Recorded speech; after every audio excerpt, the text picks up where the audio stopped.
अंकिता हत्याकांड से जुड़ी ये बड़ी खबर। कोटद्वार कोर्ट में आज तीनों आरोपियों की पेशी। आरोपी पुलकित आर्य को कोर्ट लेकर पहुंची है पुलिस। आरोपी पुलकित को भारी सुरक्षा के बीच कोर्ट लाया गया है। कोर्ट के बाहर धरने पर बैठे हैं कांग्रेस कार्यकर्ता। एडीजी प्रतिभा तिवारी की अदालत में पेशी होगी। आज अंकिता हत्याकांड मामले में आरोप तय हो सकते हैं। तो अंकिता हत्याकांड से जुड़ी ये बड़ी खबर सामने आई है। आरोपी पुलकित आर्य को कोर्ट लेकर के पुलिस पहुंच चुकी है। कोटद्वार कोर्ट में आज तीनों आरोपियों की पेशी है। आरोपी पुलकित को भारी सुरक्षा के बीच कोर्ट आया गया है। दरअसल कोर्ट के बाहर कांग्रेस कार्यकर्ता धरने पर वहां बैठे हुए हैं। एडीजे प्रतिभा तिवारी की अदालत में पेशी होनी है और आज ही अंकिता हत्याकांड मामले में आरोप तय हो सकते हैं। तस्वीरें आपकी टीवी स्क्रीन पर है। पुलकित आर्य को भारी सुरक्षा के बीच कोर्ट लाया गया है। वही बात की जाए कोर्ट के बाहर तो कांग्रेस कार्यकर्ता धरने पर बैठे हुए हैं। धरने वहां पर दिए जा रहे हैं। उसकी तस्वीर भी आपके टीवी स्क्रीन पर। आरोपी आज तमाम आरोपियों के आरोप तय किए जाएंगे, लेकिन उससे पहले की कांग्रेस कार्यकर्ताओं की तरफ से इसका विरोध किया जा रहा है। कांग्रेस कार्यकर्ता धरने पर वहां बैठे हुए हैं। तो कोर्ट के बाहर धरने पर कांग्रेस कार्यकर्ताओं की तरफ से लगातार यहां पर धरने दिए जा रहे हैं। गिरीश हमारे साथ जुड़ चुके हैं अधिक जानकारी के साथ। गिरीश, आज अंकिता हत्याकांड में बड़ा दिन है। आज सभी आरोपियों की आरोप यहां पर तय हो सकते हैं। जी, मैं आपको बता दूं, जिस तरीके से आज एक अहम दिन माना जा रहा है, क्योंकि आज जो है कोर्ट के द्वारा एक अहम फैसला आने वाला है, जिसका जो है काफी दिनों से जो है पूरी जनता को ही नहीं, उसके माता पिता को ही नहीं, बल्कि पूरे कोटद्वार वासियों को भी जिसका इंतजार है। और मैं बता दूं, जैसे कि पुलकित जो है कोर्ट में पहुंच चुके हैं और दो अन्य जो आरोपी हैं, क्योंकि उन्हें जो है देहरादून से यहाँ लाया जाना है, तो इस वजह से थोड़ा उनको लाने में समय लगा है। और जैसे ही वो लोग यहाँ पर पहुंचे तो उसके बाद यहाँ पर सुनवाई की जाएगी। उसके बाद कोर्ट के द्वारा फैसला सुना जाएगा। मैं आपको बता दूं, जैसे कि शुरू से ही देखा गया है, कांग्रेस द्वारा जो है इसका विरोध किया गया है। इसी को लेकर यहाँ पर कांग्रेस कार्यकर्ताओं द्वारा यहाँ पर जो है विरोध प्रदर्शन किया जा रहा था कोर्ट परिसर के सामने, जिसे देखते हुए पहले से ही जो है काफी पुलिस बल यहाँ पर मौजूद था। और उसके बाद जो उन्हें लगा कि पुलिस द्वारा जितने भी कार्यकर्ता यहाँ पर कांग्रेस से पहुंचे थे, इन लोगों को समझाने का प्रयास किया गया इसका ये कि भाई यहाँ से हट जाए, लेकिन ये लोग नहीं माने। तो फिर पुलिस ने सब लोगों को अरेस्ट करने के बाद यहाँ पर थाने पर लेकर आ गई। जी, धरने पर बैठे कांग्रेस कार्यकर्ताओं में कौन कौन यहाँ शामिल है गिरीश? मैं आपको बताऊं, ज्यादा जितने लोग यहाँ पर मौजूद थे, मैक्सिमम उसमें से कांग्रेस के युवा कार्यकर्ता यहाँ पर देखे गए थे। यूथ यहाँ पर पहुंचे हुए थे। यहाँ पर महिलाएं भी देखी गई थी, जो बराबर शुरू से ही इसका विरोध करते चले आ रहे थे। आज भी उन्होंने आप नजर बना के रखिएगा, आपसे अपडेट लेते रहेंगे। फिलहाल बहुत शुक्रिया तमाम जानकारी पहुंचाने के लिए। अगली बड़ी खबर देहरादून से है। बजट सत्र की अवधि पर सियासत शुरू हो गई है। हरीश रावत ने ट्वीट करके सरकार पर निशाना साधा है। सरकार को भ्राणीसेन में फिर से ठंड लग गई है, ये कहा हरीश रावत ने। 4 दिन में ही देहरादून लौट गए। हरीश रावत की तरफ से ये ट्वीट किया गया है। उन्होंने कहा सरकार को भ्राणीसेन में ठंड लग गई है। हरीश रावत ने इसको लेकर के ट्वीट किया, सरकार पर निशाना साधा है। दरअसल बजट सत्र की अवधि पर सियासत देखने को मिल रही है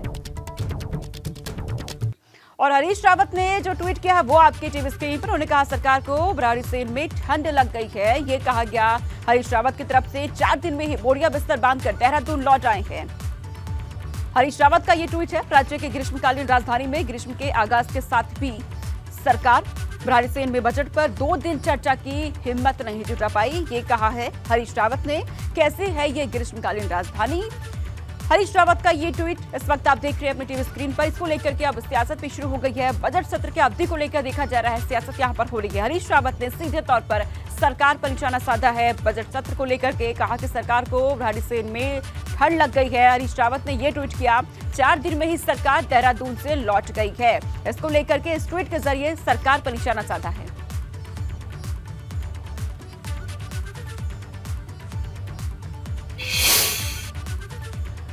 खबर अब धारचूला से है। यहाँ मौसम का मिजाज बदला हुआ है। ऊंचाई वाले इलाकों में बर्फबारी शुरू हो गई है। साथ ही निचले इलाकों में बारिश होने से तापमान में भारी गिरावट आई है। दारमा घाटी के पंचाचूली, त्यांग, ढाकर के साथ ही भारत चीन के बॉर्डर से लगे लिपुलेख, नाबीडांग और कालापानी में जमकर बर्फबारी हो रही है। तस्वीरें भी आपके टीवी स्क्रीन पर है, क्योंकि मौसम अचानक से यहाँ बदल गया। मौसम ने करवट ली। ऊंचाई वाले इलाकों में बर्फबारी शुरू हो चुकी है और साथ ही निचले इलाकों की बात की जाए तो बारिश होने से तापमान में भारी गिरावट। दारमा घाटी के पंचाचूली और वहीं तिदांग ढाकर के साथ ही भारत चीन के बॉर्डर से लगे लिपुलेख और काला पानी में जमकर बर्फबारी और बर्फबारी की तस्वीर आपके टीवी स्क्रीन पर। ऊंचाई वाले इलाकों में लगातार यहां बर्फबारी देखी जा रही है। सब कुछ वहां पर सफेद चादर की तरह ढक चुका है।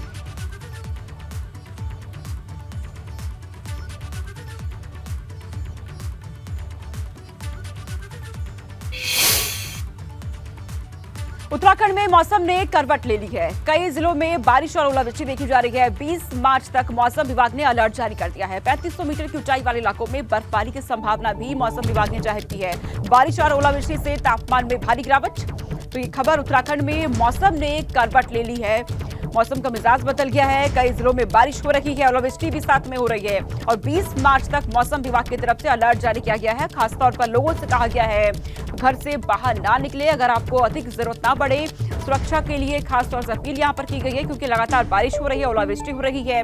3500 मीटर के ऊंचे वाले इलाकों में बर्फबारी की संभावना जाहिर की गई है।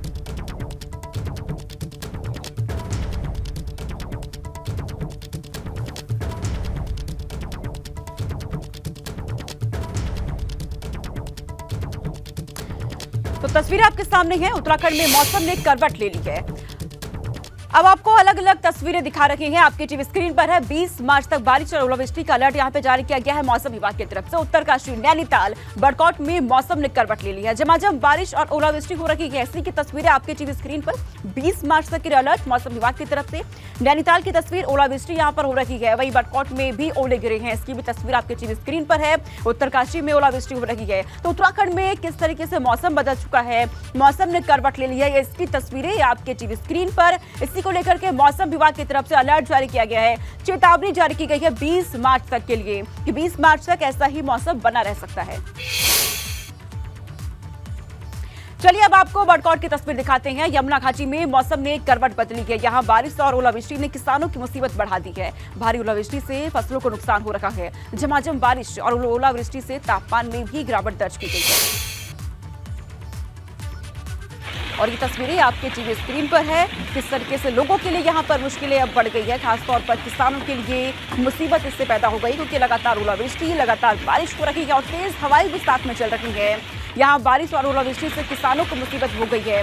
भारी ओलावृष्टि से फसलों को भी नुकसान हो रहा है। आप देखेंगे तो चारों तरफ आपको यही तस्वीर नजर आएगी यहाँ पर कि भारी ओलावृष्टि और इससे खासतौर पर लोगों को दिक्कतें हो रही है। आम जनजीवन अस्त व्यस्त हो गया है क्योंकि मौसम ने करवट ले ली है। उत्तराखंड की ये तस्वीरें है, बड़कौट से ये तस्वीर सामने आई है जहां पर भारी बारिश हो रही है, भारी ओलावृष्टि हो रही है, तेज हवाएं चल रही है। ऐसे में लोगों को ठंड का सितम भी सता रहा है। उत्तराखंड के पहाड़ी इलाकों में मौसम का मिजाज फिर से बदला है। उत्तरकाशी और नैनीताल से मौसम के करवट लेने की तस्वीरें सामने आई है। उत्तरकाशी में बारिश के साथ ही ओले गिरे हैं जिससे किसानों की फसलों को नुकसान पहुंचा। उधर नैनीताल में ओलावृष्टि से शहर की सड़कें सफेद नजर आने लगी हैं। ये तस्वीर आपके टीवी स्क्रीन पर। ऐसा लग रहा है मानो चारों तरफ बर्फ ही बर्फ। नैनीताल में बर्फबारी लगातार हो रही है। ये तस्वीर आप देखिए उत्तरकाशी की और नैनीताल की। दो तस्वीरें आपके टीवी स्क्रीन पर है। उत्तराखंड में कैसे मौसम बदल चुका है इसकी ये तस्वीर। हालांकि लोगों को भी दिक्कतें हो रही हैं, किसानों को भारी मुसीबतों का इससे सामना करना पड़ रहा है। उत्तरकाशी में भारी बारिश हो रही है। नैनीताल की तस्वीर, ओलावृष्टि यहां पर हो रही है।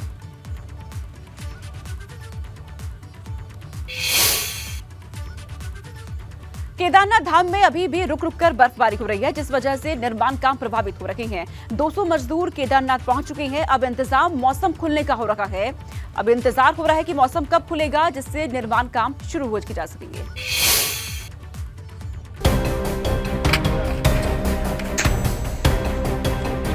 केदारनाथ धाम में बार बार बदल रहा मौसम पुनर्निर्माण कामों में खलल डाल रहा है।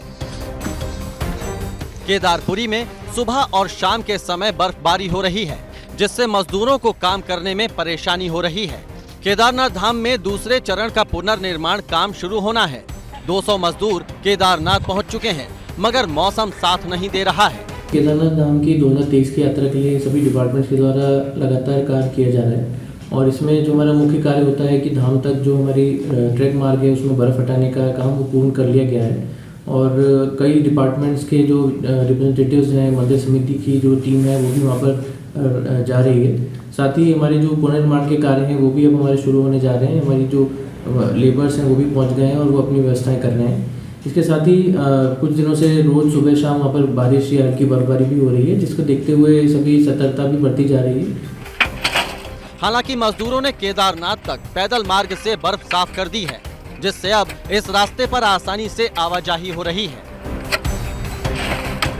यात्रा शुरू होने से पहले केदारनाथ पैदल यात्रा मार्ग पर अब आसानी से मंदिर तक पहुंचा जा सकता है। मजदूर फिलहाल केदारनाथ धाम में बर्फ को साफ करने का काम कर रहे हैं। अगर केदार धाम में मौसम साथ देता है तो जल्द ही निर्माण कार्य शुरू कर दिए जाएंगे।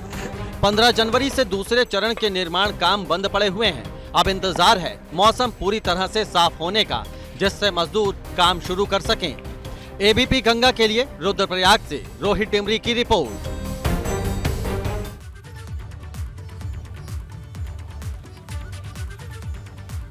और इस बीच पिथौरागढ़ से बड़ी खबर मिल रही है। 15 गांव में कई दिनों से बिजली आपूर्ति बाधित हो रही है। सोलर लाइट और आग जलाकर पढ़ाई कर रहे हैं छात्र। उत्तराखंड में इन दिनों बोर्ड की परीक्षाएं चल रही हैं। ऐसे में छात्रों को काफी मुसीबतें हो रही हैं। बिजली नहीं होने की वजह से छात्रों को परेशानी झेलनी पड़ रही है। मुंसियारी के तल्ला जोहर में कई दिनों से बिजली बाधित है। ऐसे में सबसे ज्यादा दिक्कतें हो रही है छात्र छात्राओं को, क्योंकि बोर्ड की परीक्षाएं उत्तराखंड में इन दिनों चल रही है। सोलर लाइट आग जला करके किसी तरीके से अपनी पढ़ाई ये छात्र कर पा रही है। घर के बाहर लगे लाइटों के सहारे से पढ़ाई कर रहे हैं। आप तस्वीर देखिए, आग जला करके उसके आसपास बैठ करके छात्र पढ़ने को मजबूर है, क्योंकि कई दिनों से बिजली आपूर्ति बाधित हो रही है।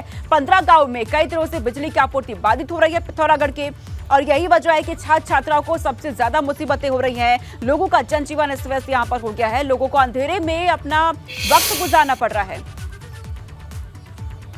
और इस बीच आपको ये बता दें कि आखिरकार ये पूरा मामला क्या है, आपको ये बता देते हैं। दरअसल उत्तराखंड में कई दिनों से बिजली नहीं आ रही है। इस वजह से खास तौर पर छात्र छात्राओं को दिक्कतें हो रही हैं। बिजली नहीं होने की वजह से छात्र काफी परेशान है। मुंसियारी के तल्ला जोहर में कई दिनों से बिजली बाधित है।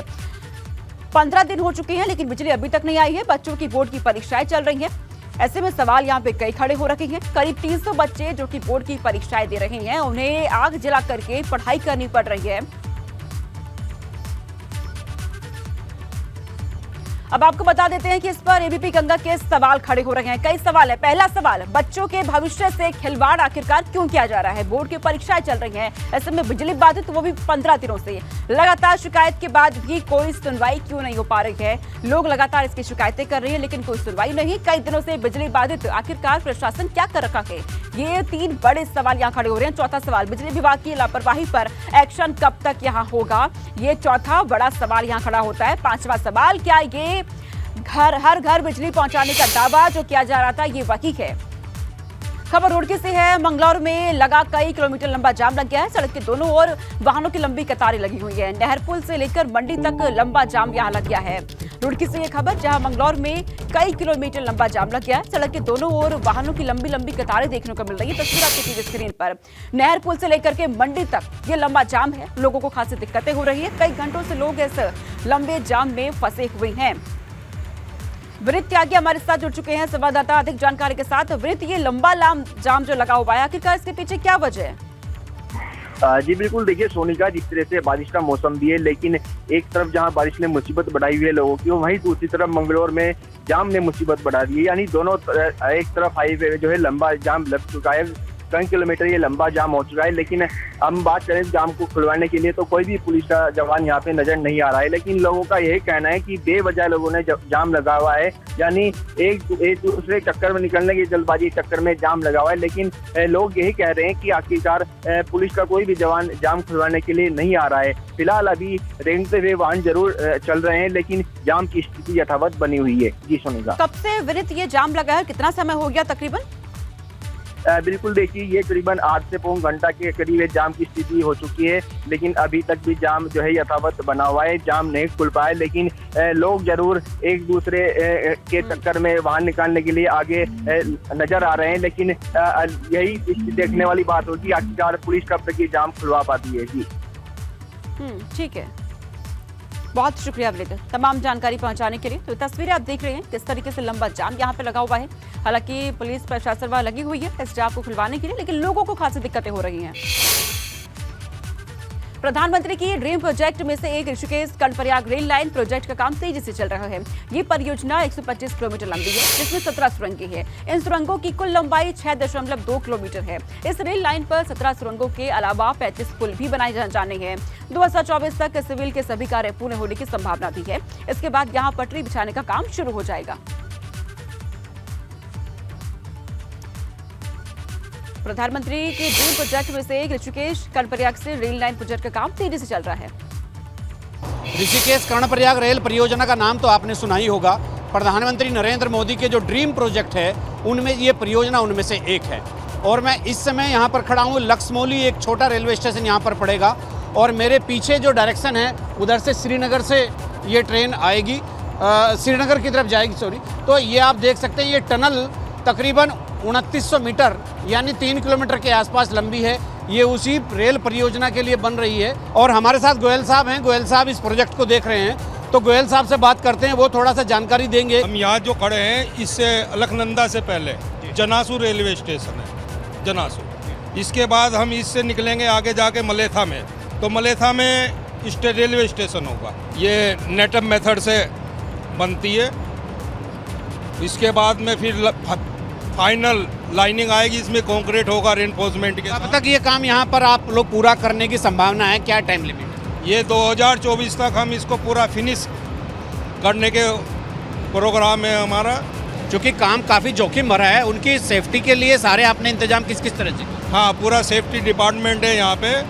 पूरा यहाँ पे जो वाच प्रोजेक्ट को देखता है अपना टेक्निकल है, पीएमसी है, उनका सेफ्टी डिपार्टमेंट, हर एक्सपर्ट उनका है यहाँ पे। लक्सर में एक मकान पर आकाशीय बिजली गिरी है। दापकी माहेश्वरी गांव में आकाशीय बिजली गिरने से काफी नुकसान हुआ है। मकान में लगे बिजली उपकरण जल गए, वहीं मकान की छत में दरार भी आ गई है, जिसके बाद पूरा परिवार खौफ के साए में है। लक्सर की ये तस्वीरें जहां पर आकाशीय बिजली गिरी है, जिसके बाद मकान में दरारें आ गई हैं। दापकी माहेश्वरी गांव की में ये घटना हुई है। सुबह जैसे उठे, सो रहे थे पहले, जैसे उठे सुबह 5 बजे हमारे मकान के ऊपर बिजली गिरी और पूरी हमारी वायरिंग और इन्वर्टर सब डेड हो गया है। ऊपर से छत भी क्रैक हो गई। चारधाम यात्रा को लेकर पुलिस प्रशासन एक्टिव हो गया है। हरिद्वार में पुलिस अधिकारियों को मोर्चा संभाल रखे हैं अधिकारी। एसपी ट्रैफिक रेखा यादव ने शंकराचार्य चौक पहुंचकर यातायात व्यवस्था का जायजा लिया।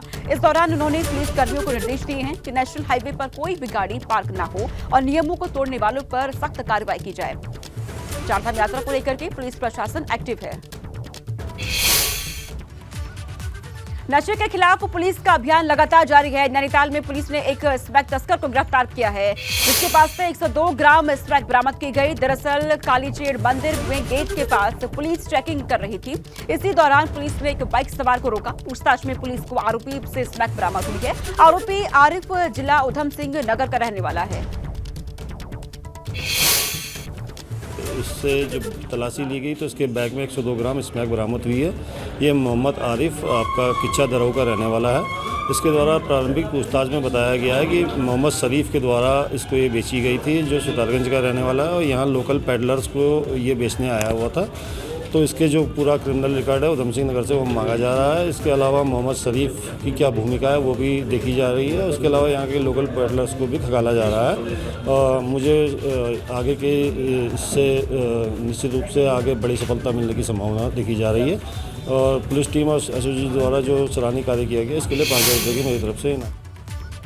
गंगोत्री नेशनल पार्क बर्फबारी के बीच 2 हिम तेंदुए की तस्वीरें सामने आई है, जिसमें हिम तेंदुए बर्फ पर उछल कूद करते हुए नजर आ रहे हैं। ये तस्वीरें देखकर हर कोई वहां पर खुश है।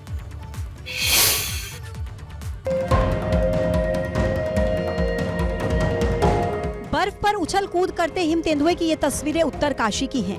गंगोत्री नेशनल पार्क क्षेत्र में हिम तेंदुए का ये जोड़ा एक दूसरे के साथ शरारत कर रहा है। उत्तराखंड के उच्च हिमालय क्षेत्र में हिम तेंदुए पाए जाते हैं, मगर ये कभी कभार ही नजर आते हैं। हिम तेंदुए को अंतर्राष्ट्रीय स्तर पर विलुप्त प्रजाति में शामिल किया गया है। भारत में इसकी मौजूदगी उत्तराखंड, सिक्किम, हिमाचल, जम्मू कश्मीर और अरुणाचल प्रदेश में है। भारत में दुनिया के 10% हिम तेंदुए ही मौजूद हैं। मगर अब हिम तेंदुओं को संरक्षण दिया जा रहा है। गंगोत्री नेशनल पार्क हिम तेंदुओं के लिए महफूज ठिकाना साबित हो रहा है। एबीपी गंगा के लिए उत्तरकाशी से दिग्बीर बिष्ट की रिपोर्ट। पिथौरागढ़ में पूर्व राज्य मंत्री महेंद्र लुंठी ने बजट को निराशाजनक बताया है। महेंद्र ने कहा कि पिथौरागढ़ की जनता को इस बजट में निराशा हाथ लगी है। सरकार ने पिथौरागढ़ जिले के लिए किसी भी तरह का किसी योजनाओं का प्रावधान नहीं किया। 17 में इन्होंने घोषणाएं की थी, वो बजट सत्र किसान विरोधी है, महिला विरोधी है, नौजवान विरोधी है और पिथौरागढ़ जनपद के लिए ऐसी कोई बड़ी घोषणाएं ऐसी कोई बड़ा बजट सरकार के माध्यम से इस बजट में हमको नहीं मिला। सबसे बड़ी समस्या हमारी मेडिकल कॉलेज की थी। मेडिकल कॉलेज मोदी सरकार में बना था, लेकिन उसमें एक भी पैसा इस बजट में नहीं दिया गया। वैसे ही बेस हॉस्पिटल है, बेस हॉस्पिटल में आपने देखा होगा षड्यंत्र के तहत कुछ अधिकारी अल्मोड़े से अटैच करके पिथौरागढ़ बेस हॉस्पिटल को संचालित करने की कोशिश भारतीय जनता पार्टी की सरकार ने की, लेकिन ये एक जनता के साथ छलावा है। इन्होंने जैसे ही शुरू की वैसे ही वो अधिकारी यहाँ से हटा दिए गए हैं। हमारा ये कहना है कि पिथौरागढ़ जनपद के साथ बार बार भारतीय जनता पार्टी की सरकार सौतेला व्यवहार क्यों कर रही है। उत्तराखंड के पहाड़ी क्षेत्रों से पलायन बड़ी समस्या है। इस बीच टिहरी से अच्छी खबर आई है। सेमल्त गांव में ग्रामीण रिवर्स पलायन कर रहे हैं। इस गांव में 3 साल से पहले प्रधानमंत्री ग्रामीण सड़क योजना से जुड़ने के बाद यहां लोगों का रिवर्स माइग्रेशन शुरू हुआ है। कई दशक पहले गांव छोड़कर गए लोग अब भी घर वापसी का मन बना रहे हैं। हमारी मुहिम तो यह है कि हम यहाँ पर होम स्टे की योजना, बागवानी की योजना, सौर ऊर्जा की योजना, इस प्रकार की योजनाएं बनाएं और उस योजनाओं को बना करके हम स्वावलंबन अपना स्वरोजगार खड़ा करें और स्वावलंबी बने। रुद्रपुर अतिक्रमण के खिलाफ आज फिर से कार्रवाई हुई है। जिला प्रशासन का बुलडोजर आज फिर से NH 87 के किनारे पर स्थित रोहिया मार्केट में चला है। इस दौरान 100 से अधिक दुकानों को प्रशासन ने ध्वस्त कर दिया।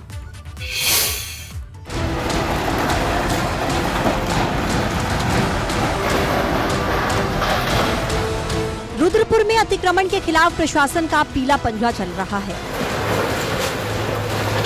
नेशनल हाईवे 87 के पास लोहिया मार्केट में प्रशासन का बुलडोजर एक्शन में है। अधिकारियों का कहना है कि सिर्फ उन्हीं जगह पर कार्रवाई हो रही है जहां पर अतिक्रमण है। कल शाम को धारा 144 पूरे डीडी चौक से इंदिरा चौक और अग्रसेन चौक होते हुए गांधी पार्क के चारों ओर आसपास के क्षेत्र में 144 लग चुका है। कल रात को मैंने स्वयं आके यहाँ के व्यापारी भाइयों से बात किया, तो सभी रुद्रपुर के ही शहरवासियाँ हैं। रामनगर में होने जा रहे G20 सम्मेलन को लेकर रुद्रपुर में सड़क को चौड़ा किया जा रहा है। डीडी चौक से इंदिरा चौक तक अतिक्रमण हटाया जा रहा है। लोहिया मार्केट में अब तक 200 से ज्यादा दुकानों को ध्वस्त किया जा चुका है। दुख की घड़ी है, पर दुख की घड़ी में भी जिन्होंने शांति व्यवस्था और कानून व्यवस्था का साथ देते हैं वो मतलब सच्चे जज्बाती होते हैं। तो इसलिए मैं शुक्रगुजार हूँ, मैं कृतज्ञता अर्पित करता हूँ मैं हमारे पूरे रुद्रपुर के सभी लोगों का, सभी शहरवासियों का।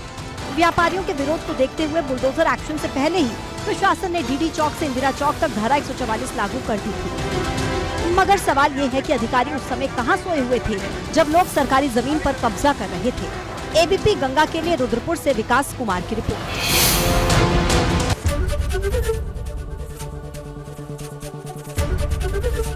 एबीपी गंगा, खबर आपकी, जुबान आपकी।